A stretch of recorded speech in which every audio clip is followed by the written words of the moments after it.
Next on our list is multiplying and dividing rational expressions. So this is a little bit messier than simplifying, but not a lot messier. It's our easiest pair of operations. And what we want to think back to is multiplying and dividing fractions. So for example, if you had 2/3 times 5/4, multiplication means you just go straight across the top and straight across the bottom. However, my recommendation would be to not just go for it. Always look and see if you can reduce first, because then things are already factored and it makes it a little easier to spot. And notice here that if we do that, it turns it into 5/6, and we don't have to do the reducing after the fact. When you're working with rational expressions, when your fractions involve variables, that reduce before you multiply becomes really, really critical. In fact, we don't ever really multiply these things back out. Usually, the goal is to combine them into a single fraction and cancel everything possible. I picked a multiplication example, but just to point it out, if you're doing a division, just remember that you flip and multiply. So it becomes 2/3 times 4/5. And then it's exactly the same as what we're doing here.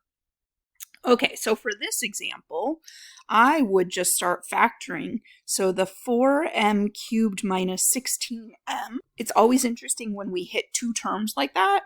Sometimes it ends up being a difference of squares, but the first thing you need to check for, in fact, even if it's not two terms, even if it's three terms, is a greatest common factor. And we do have one here. We can remove a 4 from both of those terms and an m from both of those terms. And what we're left with is an m squared minus 4. So there's the difference of squares that I was mentioning. We talked about the fact that we're just going to multiply straight across, and all that really means here is that we can combine this into one fraction right away and say, okay, that m squared minus 5m minus 6 will also be on the top, and it'll just be attached to my multiplication. While I'm at it, to save me writing things over and over, I'm going to factor it. So I need to split up m squared, and then since that leading coefficient is 1, I'm looking for factors of -6 that add up to -5. These can actually be tricky because 2 and 3 will give you 5, and 6 and 1 will give you 5, and that just depends on whether you need one positive and one negative, or two positive or two negative. Here, we need one positive and one negative to get -6. So I'll use a -6 and a positive 1. In the bottom, that first denominator is pretty ugly, but I do see a common factor. In fact, I see quite a bit I can factor out. 12 is a factor of all three of those constants that are sitting out in front. And then I have an m to the 5th, an m to the 4th, and an m cubed, which means I can get out 3 m's, no more than that, but I can get out 3 m's. And what I'm left with will be an m squared, a minus m, and a minus 6. And we'll factor that a little more in just a second. Let's work on this last little bit. Again, with the two terms, that throws people off a lot. That's almost always going to be an easier sort of factoring. But if you kind of go on autopilot and you're thinking about our usual set up two sets of parentheses, it can feel hard.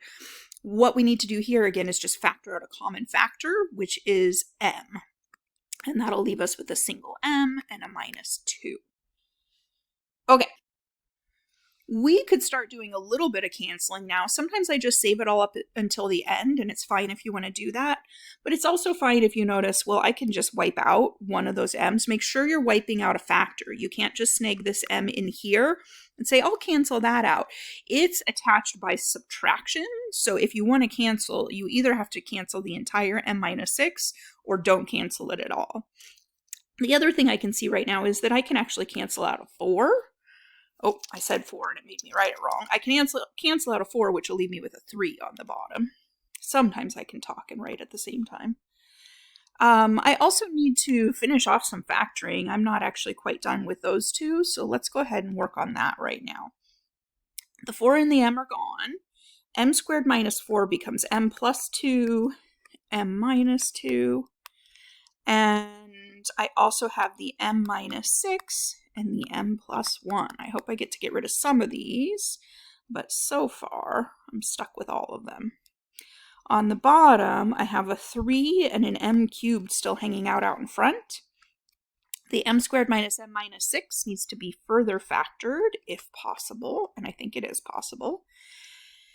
I split up the m squared into an m times m, and now I need factors of -6 that add up to -1. So I need one positive, one negative, and to get a -1, I'm going to choose 2 and 3, and I'll want a -3m and a positive 2m to add up to -1m in the middle. And last, I have that m minus 2 still hanging out. So now I get to do another attempt at canceling, and I'm loving that I can see that at least a couple of things will cancel out. I can get rid of an m plus 2 and an m minus 2. That does leave me with an m minus 6 on the top and an m plus 1. On the bottom, I have the 3m cubed and the m minus 3. There is no reason to multiply this back out. We've performed the operation, which was multiplication. Really, all that means here is combining these into a single fraction. We simplified, that's reducing a fraction. It is not simpler to have it in factored or not factored form, so whichever one you end up with, just leave it in that form unless there's some other reason that you can see that you'd want to multiply it out.